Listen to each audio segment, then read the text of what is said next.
Let's talk about overnight bookings with a sex worker. This is something that I constantly hear horror stories from other workers about misunderstandings with clients that are booking them for these, or I get questions and queries and people thinking that it's literally just you going for the entire 12 hours. We'll start there. Generally, an overnight will be 12 or 14 hours. That's the most common that I see. However, every worker is going to be completely different because at the end of the day, it's her business and how she wants to run it. If you go and look on these websites, it will say things like 6 hours sleep, 8 hours undisturbed sleep, food and drinks included, etc. Or it might have a certain amount of social time, and this will generally be listed on the ad or on their website. Some workers will request that when the clients are booking these things, that they book a completely separate room for that worker to sleep in at night. So they will do the full service hours and then they will go and sleep in their own completely separate room. Other workers will sleep in the same bed as the client. However, there are obviously going to be rules to that, right? Because we need to actually get to sleep. If you look at the pricing and how much these clients are paying comparison to like an hour, if you really look at that, you can see where all this comes from and why those overnights look like they're such a bargain, when if you actually go through what's included, it may not be a bargain like you think you're getting, okay? So let's say somebody books me for an overnight booking. It is 6 hours of me awake and 6 hours of me asleep. Now, in that time that I am asleep, I am meant to be asleep, not, having somebody grabbing at me, having somebody trying to cuddle me, having somebody moving me around, waking me back up. It is genuinely 6 hours of sleep. And, I've always thought it was kind of clear, but it seems to be a lot of the clients don't understand. So if you're watching this and you're like, this is common sense, it's not common sense to everybody. People get confused. It's undisturbed sleep. So, not continuously waking me up, not continuously touching me. A lot of workers will be the same. They may allow a client to, sleep with like a hand over them or something like that. But constantly moving and grabbing at them and things like that, that is not undisturbed sleep. Those full service hours generally, in my experience, are done before the sleep and then I leave in the morning. However, I guess a client can structure it however they would like. But in those full service hours, because we're together for 12 hours, it is an expectation that I will be fed and provided with beverages of some kind, don't have to be alcoholic, within that booking, okay?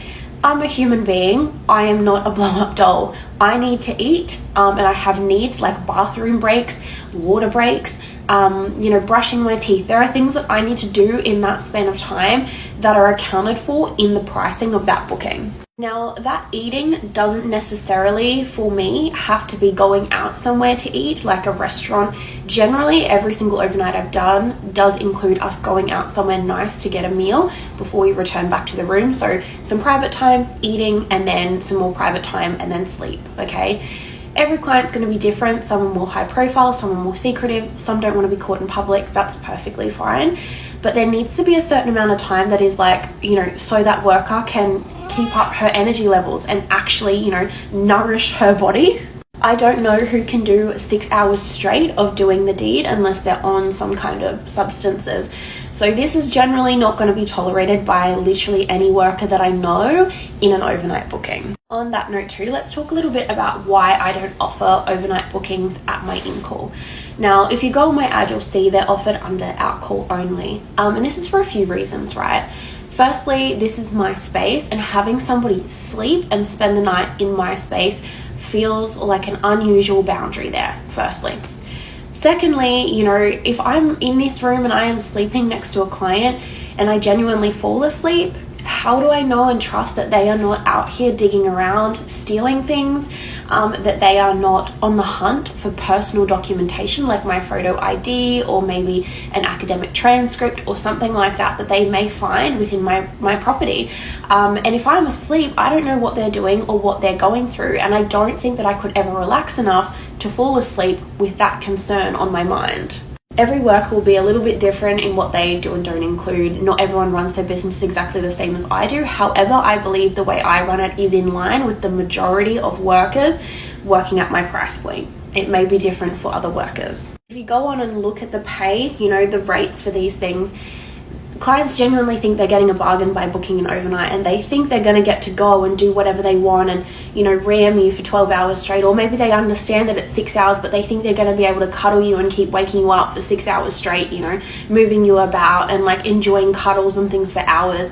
When with the pricing of the out call, it's really like an extra $300 or something to do the overnight as opposed to a 6 hour. So they're paying $300 for you to sleep there for 6 hours, which, you know, you're not going to allow someone to continuously wake you up for that kind of money. You've likely got bookings the next day. You need to be rested and recharged. The issue that I have personally faced a lot with my overnight bookings is the clients not understanding that it is 12 hours. So if you start at 5 p.m., I finish at 5 a.m. and I'm going to be walking out of that door by 5:15 at the latest, okay? If you're still asleep, if you haven't set an alarm, that's really not fair on me. I mean, I will try to make noise as it's close to me needing to leave in order for you to potentially wake up, but I'm not going to like shake a client awake because I don't know how they're going to react to that, if they've got trauma, if they're going to attack me. I don't know that kind of thing, right? That's their responsibility to set their own alarm, and they would have heard my alarm, you know what I mean? Because my alarm goes off to get me up so that I can get ready. I've had a lot of clients think that the following morning the 12 hours is up, it might be, you know, 7 p.m. to 7 a.m. and they're like, oh, we're going to go and get breakfast at 7 a.m. And I'm like, but your booking will be over at 7 a.m. What do you mean? This just seems to be a common thing. I don't know where this comes from because it's like all the other structure. You know, you pay for 4 hours, you get 4 hours. You pay for 12 hours, you get 12 hours.